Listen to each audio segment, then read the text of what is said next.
Well, I grew up in a very musical family. Both my mother and father were musicians. First of all, my father was a clarinet and tenor sax player, kind of like a Benny Goodman, Artie Shaw back in those days in the 40s and 50s. He actually had a radio show, and his music on the show sounded very similar to the Benny Goodman Quartet or whatever.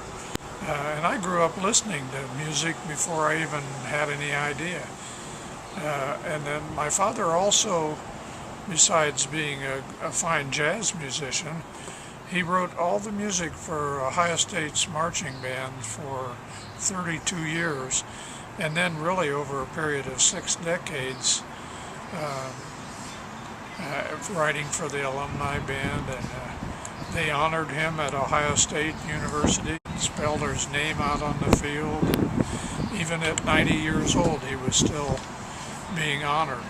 They've named scholarships after him and a lot of things at Ohio State University.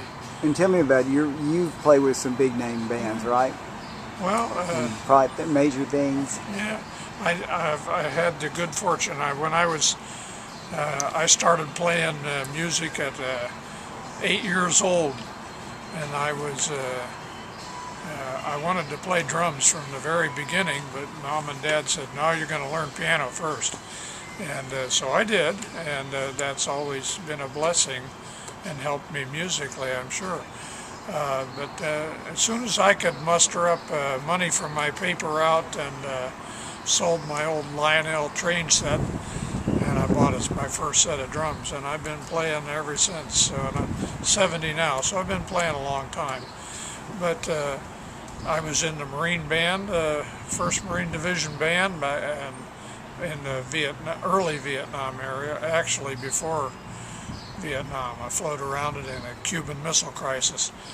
But that was a great experience, and after I got out of the Marine Corps, I moved from San Diego up to LA, and I'd been taking lessons from some fairly famous guys, and I got the opportunity to play with the Stan Kenton big band, Woody Herman's big band.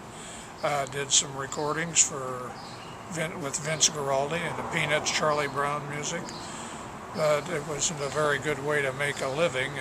I'd make some money one week and then be broke for a month because there was nothing.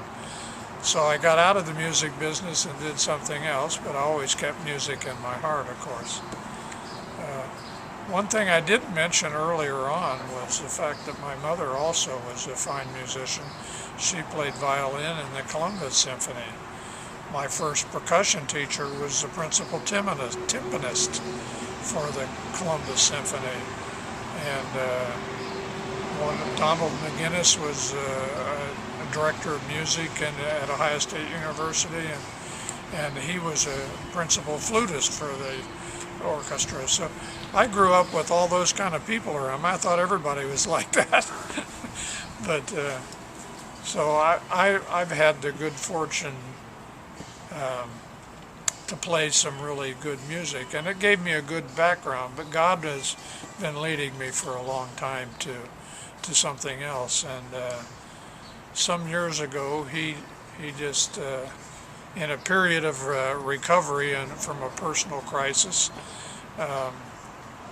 he brought me back to the Lord and started me playing Christian music in the churches. And I've been playing legit and Christian music ever since. And then I've had some opportunities since I've been with Congregation Shalom to play with some really fine musicians. And the Lord has just blessed me with a talent, and I just enjoy giving it back.